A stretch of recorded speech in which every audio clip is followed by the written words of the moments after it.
Hello दोस्तों, आप सभी का स्वागत है अवर एकेडमी में। आज की इस वीडियो में हम क्लास 10th का पहला chapter chemical reaction and equation, science का पहला chapter chemical reaction and equation को पढ़ने वाले हैं। ये लेक्चर नंबर 2 है। लेक्चर नंबर 1 में हम इस चैप्टर के बहुत सारे पार्ट को कंप्लीट कर चुके हैं। आज के इस पार्ट में हम बहुत ही इंपॉर्टेंट पार्ट को पढ़ने वाले हैं, which is types of chemical reaction. तो चलिए वीडियो को शुरू करते हैं। तो आइए जानते हैं टाइप्स ऑफ केमिकल रिएक्शन, कितने प्रकार के केमिकल रिएक्शंस होते हैं। तो भाई साहब, सबसे पहला होता है कॉम्बिनेशन रिएक्शन।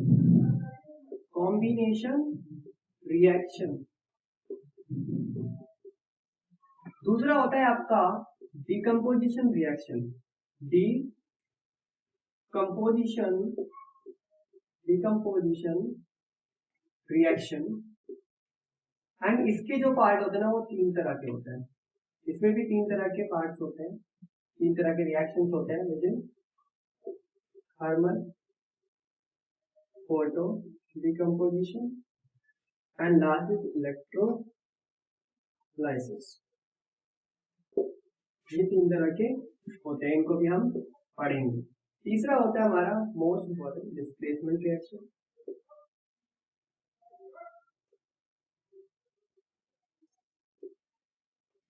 एंड देन दूसरा होता है double displacement reaction.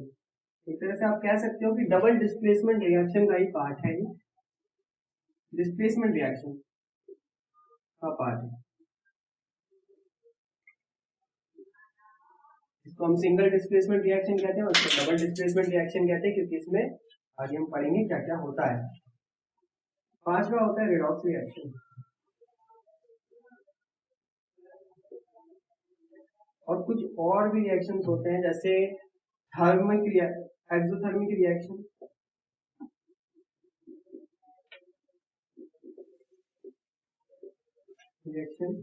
And endothermic reaction.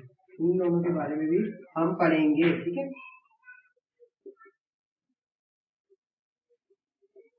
तो आइए जानते हैं कि करके इन रिएक्शंस को, इसमें क्या होता है, कैसे एलिमेंट मूव करते हैं। तो आइए जानते हैं कि कॉम्बिनेशन रिएक्शन क्या होती है। इस डेफिनेशन को पढ़ने से पहले हम इजी लैंग्वेज में समझेंगे कि भाई कॉम्बिनेशन रिएक्शन क्या होती है। कॉम्बिनेशन का मतलब क्या होता है, किसी चीज का कॉम्बाइन हो जाना, किसी चीज का जुड़ जाना। तो भाई फॉर एग्जाम्पल, आपने ए एलिमेंट को बी एलिमेंट के साथ रिएक्ट करवाया, तो आपको कुछ अलग ही क्या मिला, प्रोडक्ट मिला। और वो सिंगल प्रोडक्ट मिलेगा, आपको डबल प्रोडक्ट नहीं मिलेगा। फिर वहां तो डिस्प्लेसमेंट रिएक्शन और डबल डिस्प्लेसमेंट रिएक्शन, ऐसा कुछ रिएक्शंस हो जाएगी जो अभी आगे पढ़ेंगे आप। पहले हम इसे समझते हैं कि आपने कोई भी ए नाम का एलिमेंट लिया और बी नाम के एलिमेंट के साथ रिएक्ट कराया। वो कंपाउंड भी हो सकता है, आपने रिएक्ट करवाया, वो मिलकर वो दोनों कंबाइन हुए, जुड़े और एक नया सिंगल प्रोडक्ट बनाया। आइए जानते हैं इसको एग्जाम्पल से कि भाई एग्जाम्पल क्या क्या हो सकते हैं। तो पहले देखते हैं भाई डेफिनेशन। भाई डेफिनेशन क्या बोलती है, डेफिनेशन बोलती है रिएक्शन इन विच, एक रिएक्शन जिसमें दो या दो से ज्यादा सब्सटेंस रिएक्टेंट साइड में कंबाइन होते हैं और फॉर्म करते हैं एक सिंगल प्रोडक्ट, उसको क्या बोलते हैं, कॉम्बिनेशन रिएक्शन कहते हैं। जैसा कि मैंने आपको बहुत इजी लैंग्वेज में समझाया। भाई इसके एग्जाम्पल देखते हैं। भाई एग्जाम्पल तो बहुत इंपॉर्टेंट है, क्योंकि आपके पेपर में एग्जाम्पल ही मांगेगा। ये डेफिनेशन तो बस आपको सिखाने का जरिया है। तो सबसे पहले जानते हैं इनके एग्जाम्पल। भाई कैल्शियम ऑक्साइड बहुत फेमस इक्वेशन है, हर बार पेपर में पूछी जाती है, तो आप इसे इंपॉर्टेंट लिखकर टिक कर लें, क्योंकि बहुत इंपॉर्टेंट है। इसको हम वाटर के साथ रिएक्ट कराते हैं। लास्ट वीडियो में मैंने आपको बताया था कि जो कैल्शियम ऑक्साइड जब वाटर के साथ रिएक्ट करता है तो कैल्शियम हाइड्रोक्साइड बनाता है। तो कैल्शियम हाइड्रोक्साइड बनाता है और प्लस कुछ हीट भी रिलीज करता है। बट अभी हमें ये प्रोडक्ट सिंगल प्रोडक्ट मिला है, तो ये क्या है, कॉम्बिनेशन रिएक्शन है, क्योंकि यहाँ पर क्या हुआ, सिंगल प्रोडक्ट। डेफिनेशन क्या कहता है, एक से ज्यादा क्या मिले, सब्सटेंस मिले और रिएक्ट करके उन्होंने सिंगल प्रोडक्ट बनाया, तो उसे कॉम्बिनेशन रिएक्शन कहते हैं। और इसे आप इंपॉर्टेंट याद कर लें, क्योंकि बहुत इंपॉर्टेंट है एग्जाम पॉइंट ऑफ व्यू। आइए जानते हैं दूसरे उदाहरण। जैसे आपके घर में वाटर है, आप पीते भी हो और वाटर का फॉर्मूला आपको पता होगा, H2O होता है। तो ये भी तो कॉम्बिनेशन रिएक्शन है, क्योंकि इसमें H2 gas O2 gas combine होते हैं और वाटर बनाते हैं। इसी तरह होता है कार्बन। कार्बन जब ऑक्सीजन के साथ रिएक्ट करता है तो कार्बन डाइऑक्साइड बनाता है, कार्बन डाइऑक्साइड बनाता है। तो ये थे कुछ एग्जाम्पल। बाकी जो एग्जाम्पल है आपको नोट्स में मिलेंगे। बाकी ये एग्जाम्पल बहुत इंपॉर्टेंट है, आपके बुक में से ही लिए गए हैं। एनसीईआरटी को आप अगर आप लाइन वाइज पढ़ लेते हो ना, तो बहुत इजी तरीके से चैप्टर से आने वाले सारे क्वेश्चन कर लोगे। तो नोट्स को जरूर अच्छे से पढ़ें और एनसीईआरटी की बुक तो पढ़ना ना भूलें। तो आइए जानते हैं डिकम्पोजिशन रिएक्शन को। क्या होता है डिकम्पोजिशन रिएक्शन? इसको इस तरह से लीजिए जैसे हमने पिछला एग्जांपल लिया, इसमें कंपाउंड है ABC, जिसको हम through decomposition reaction, through heat वगैरह कुछ देकर हमने उसको क्या बोल, सिंपलर सब्सटेंस से सिंपलर एलिमेंट में बदल दिया, ये अलग अलग हो गए, तो इसे डिकम्पोजिशन रिएक्शन कहते हैं। जी हाँ, आपने कोई भी कंपाउंड लिया, उसको तोड़ा और सिंपलर सब्सटेंस में बदल दिया, this is known as decomposition reaction. आइए जानते हैं इसको डेफिनेशन से। क्या डेफिनेशन कहते हैं? Those reaction in which compound, एक कंपाउंड क्या स्पीड अप टूटता है इनटू टू और मोर, दो या दो से ज्यादा सिंपलर सब्सटेंसेस में, सिंपलर अलग अलग इंडिविजुअल सब्सटेंस बन जाता है, उस रिएक्शन को डिकम्पोजिशन रिएक्शन कहते हैं। और इसको अच्छे से जानते हैं थ्रू एग्जांपल। तो भाई एक एग्जांपल आपका है FeSO4, जब हम स्पीड अप करते हैं, तोड़ते हैं, तो क्या बनता है Fe2 Fe2O3 plus SO2 plus SO2। तो यहाँ पर आप देख सकते हैं एक कंपाउंड था, एक ऐसा सब्सटेंस जो जुड़े हुए थे, एक कंपाउंड बना हुआ था, पर उसे हमने तोड़ा तो ये अलग अलग सब्सटेंस में बदल गया, एक सिंपल सब्सटेंस बन गए। अब बोलोगे भैया आप तो यहाँ पर कंपाउंड बनाए पर यहाँ पर भी कंपाउंड बनाए और ये अलग अलग हो गए, तो इससे ये तो कुछ हुआ ही नहीं। तो भाई मैं क्या कह रहा हूँ, डेफिनेशन क्या कहती है कि कोई भी कंपाउंड टूट जाए इनटू टू और मोर, दो या दो से ज्यादा सब्सटेंस में, इधर कंपाउंड भी हो सकता है, पर इसमें जो सब्सटेंस लगे थे जैसे सल्फर था, ऑक्सीजन था, वो चीजें टूटी, तो वहां पर डिकम्पोजिशन रिएक्शन हुआ। इधर बहुत इजी आपका वाटर वाला, जो आप अभी इससे पहले हमने देखा, वो H2O होता है वाटर का, और वो जब वो टूटता है तो H2 प्लस O2 में टूटता है। अब इसे खुद बैलेंस कर लेना, लेक्चर नंबर 1 अगर आपने नहीं देखा तो जाकर देखें, वो सारे एग्जाम्पल उसमें इंक्लूड है। उसी तरह से आप देख सकते हैं H2O जो हमारा कंपाउंड था वो टूट गया H2O2 गैस में। तो ये थे इसके एग्जाम्पल। तो दोस्तों डिकम्पोजिशन रिएक्शन के भी कुछ पार्ट्स होते हैं, जैसे आपका पहला होता है थर्मल डिकम्पोजिशन, दूसरा होता है आपका फोटो डिकम्पोजिशन, एंड देन तीसरा होता है आपका इलेक्ट्रोलाइसिस डिकम्पोजिशन। क्योंकि इसकी डेफिनेशन आपको नोट्स में मिल जाएगी, हम इसका डेफिनेशन अभी नहीं देखेंगे, हम भी इजी तरीके से समझेंगे। भाई थर्मल डिकम्पोजिशन रिएक्शन होती क्या है? भाई थर्मल डिकम्पोजिशन, थर्मल का मतलब क्या है पहले सोचो। तो आप थर्मोमीटर यूज करते होंगे, उसमें क्या करता है, हीट को मेजर करता है, हीट से रिलेटेड है मतलब थर्मल। तो ऐसे रिएक्शंस, ऐसे डिकम्पोजिशन रिएक्शन जिसमें हम हीट देकर उनके कंपाउंड को तोड़ देते हैं सिंपलर सब्सटेंसेस में, तो वहां पर थर्मल डिकम्पोजिशन रिएक्शन हो रहा होता है। ऐसे कौन से सब्सटेंस है भाई? तो पहला उदाहरण है यहाँ पर Ca, कैल्शियम कार्बोनेट का।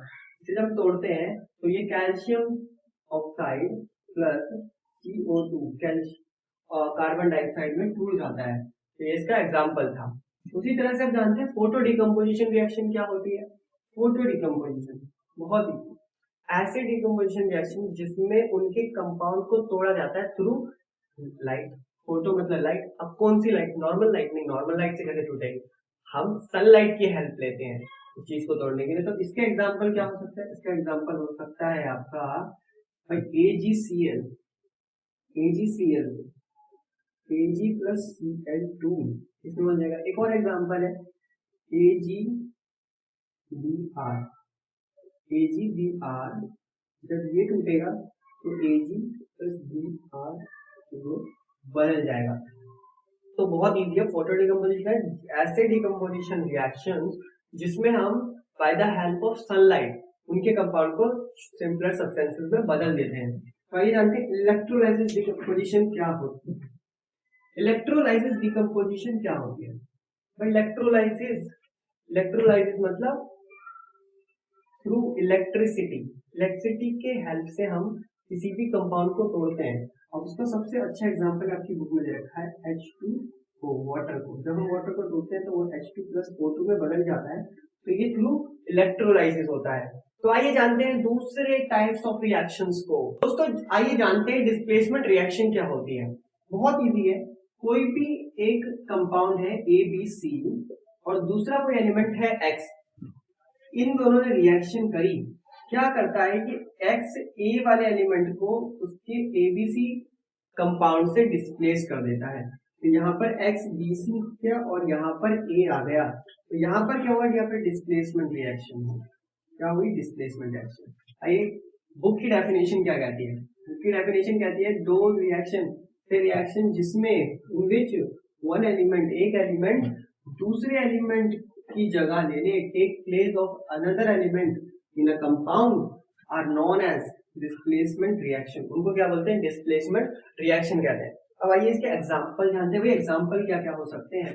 तो पहला एग्जांपल है आपका HCl को हम Na के साथ रिएक्ट करेंगे तो क्या करेगा? Na क्या करेगा? इसकी जगह ले लेगा, तो ये क्या बन जाएगा? NaCl प्लस H इधर आ गया तो ये H2 बन जाएगा, हाइड्रोजन गैस निकलेगी। दूसरा इसका उदाहरण है बहुत इजी, CuSO4 क्या करेगा? Fe के साथ रिएक्ट करेगा, और CuSO4 की जगह क्या ले लेगा? Cu की जगह, कॉपर की जगह कौन ले लेगा? आयरन ले लेगा, तो ये बना देगा FeSO4 प्लस Cu। अब भाई ये कैसे हो रहा है, क्यों डिस्प्लेस हो रहा है? तो इस with the help of reactivity series, अगर आपने थर्ड चैप्टर पढ़ा है उसमें एक रिएक्टिविटी सीरीज है, क्या है वो? इधर एक रिएक्टिविटी सीरीज दिख रही है, इसी रिएक्टिविटी सीरीज को अगर आप याद कर लेते तो आप इजीली डिस्प्लेसमेंट रिएक्शन कर सकते हैं। तो आइए जानते हैं और भी टाइप्स ऑफ रिएक्शंस को।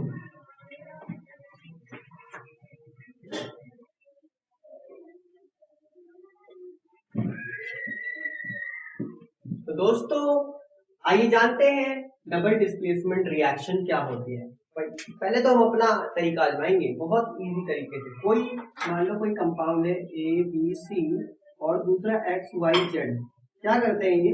X A की जगह ले लेता है और A X की जगह ले लेता है, और क्या कंपाउंड, नए कंपाउंड बनाता है XBC प्लस AYZ। तो यही तो डबल डिस्प्लेसमेंट रिएक्शन है। एक कंपाउंड, क्या कहते हैं डेफिनेशन, कि ऐसे रिएक्शन जिसमें दो कंपाउंड रिएक्ट करते हैं, यहाँ पर दो कंपाउंड रिएक्ट कर रहे हैं बाय एक्सचेंज ऑफ आयंस, अपने आयंस को एक्सचेंज कर रहे हैं। ये जो आपका फर्स्ट वाला, दिस इज फॉर आयंस, ये अपने आयंस को एक्सचेंज कर रहे हैं और नए दो कंपाउंड्स बना रहे हैं, जैसे कि यहाँ पर हमने देखा। आइए इसके एग्जाम्पल देखते हैं, एग्जाम्पल क्या हो सकते हैं।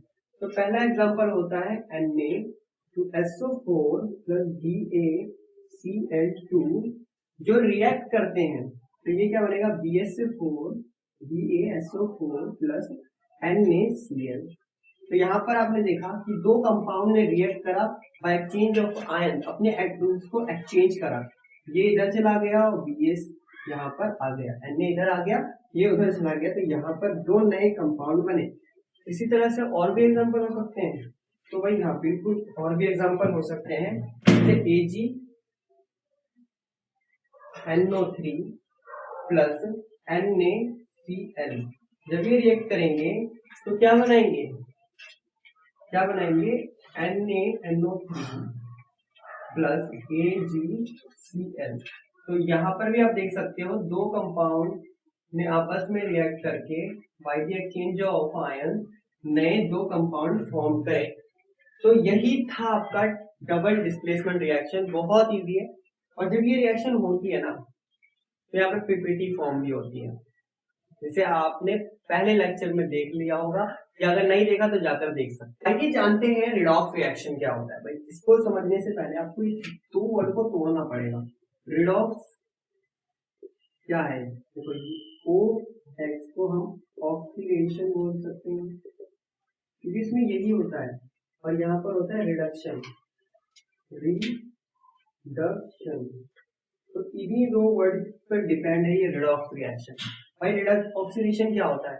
ऑक्सीडेशन होता है एडिशन, ऑक्सीजन का ऐड होना, ऑक्सीजन का ऐड होना। प्लस माइनस आप समझ जाए कि ऑक्सीडेशन का मतलब है ऑक्सीजन का ऐड होना, बट वही दूसरी तरफ है हाइड्रोजन का रिमूव होना, हाइड्रोजन का रिमूव होना। बट रिडॉक्स रिएक्शन में यहाँ पे उल्टा है, यहाँ पे हाइड्रोजन का ऐड होना है, हाइड्रोजन का क्या होना? ऐड होना।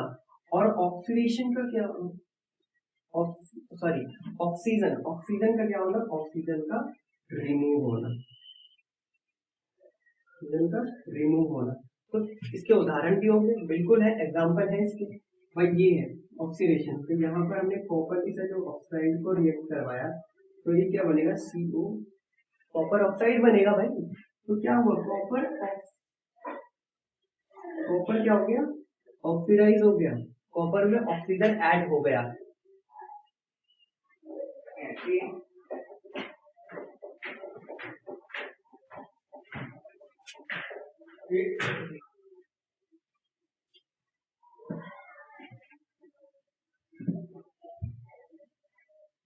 तो क्या हुआ? यहाँ पर ऑक्सीजन का ऐड हुआ, ऑक्सीडेशन हुआ। तो उसी तरह इसके भी एग्जांपल देखते हैं। तो Cu, कॉपर ऑक्साइड को जब हम हाइड्रोजन के साथ रिएक्ट करवाएंगे हाइड्रोजन गैस से, तो ये क्या बनेगा? CH2O। तो यहाँ पर क्या हुआ? Cu में रिडक्शन, CO में ऑक्सीडेशन, सॉरी रिडक्शन देखा गया, क्योंकि रिडक्शन का मतलब भी यही होता है कि ऑक्सीजन का रिमूव होना। तो यहाँ पर Cu के साथ ऑक्सीजन था जो रिमूव हो गया और हाइड्रोजन के साथ आ गया, तो यहाँ पर ऑक्सीडाइज हो गया। तो ये थे उदाहरण। अब जानते हैं कि भाई रिडॉक्स रिएक्शन क्या है। रिडॉक्स रिएक्शन को समझना बहुत जरूरी है। इससे क्वेश्चन आते हैं, आपको पहचान करनी पड़ती है कि कहाँ पर ऑक्सीडेशन हो रहा है, कहाँ पर रिडक्शन हो रहा है। तो रिडॉक्स रिएक्शन क्या कहता है? अब इस तरह समझ लीजिए कि कोई रिएक्शन है जिसमें ऑक्सीडेशन भी हो रहा है, रिडक्शन भी हो रहा है, दोनों चीजें हो रही हैं, तो वहां पर रिडॉक्स रिएक्शन है। इसलिए तो इनको छोटा कर करके, मतलब इनके फुल फॉर्म मैंने आपको बताया ना, रिडॉक्स का मतलब क्या होता है? री मतलब रिडक्शन, ऑक्स मतलब ऑक्सीडेशन। तो इसी तरह एग्जाम्पल इसकी डेफिनेशन देखते हैं। When oxidation and reduction take place, then it is called redox reaction। जब ऑक्सीडेशन और रिडक्शन किसी भी रिएक्शन में हो रहा है, दोनों चीजें होनी चाहिए, ऑक्सीडेशन भी हो रहा है, रिडक्शन भी हो रहा है, then it is called oxidation redox reaction. तो जानते हैं कि भाई इसका एग्जाम्पल क्या हो सकता है। तो इसका एग्जाम्पल है MnO2 प्लस HCl। ये जब रिएक्ट करेगा, जब ये रिएक्ट करेगा तो क्या बनाएगा? ये बन जाएगा MnCl2 प्लस H2O प्लस आपका बनेगा Cl क्लोरीन गैस। इसी तरह से इसमें क्या क्या हो रहा है वो देखते हैं।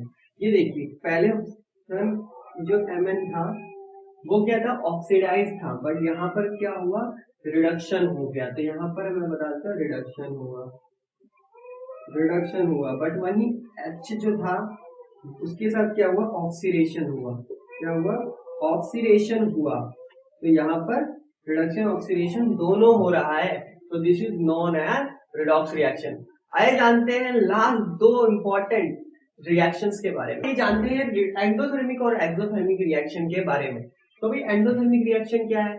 ठीक है, ऐसे रिएक्शन जिसमें हीट रिलीज ना होकर ऑब्जर्व हो रही है, ऐसे रिएक्शन जिसमें हीट ऑब्जर्व हो रही है। अब ये दोनों रिएक्शन जो डेफिनेशन आपको सेम सेम लगेगी, बट यहाँ पर ऐसा कुछ हो नहीं रहा।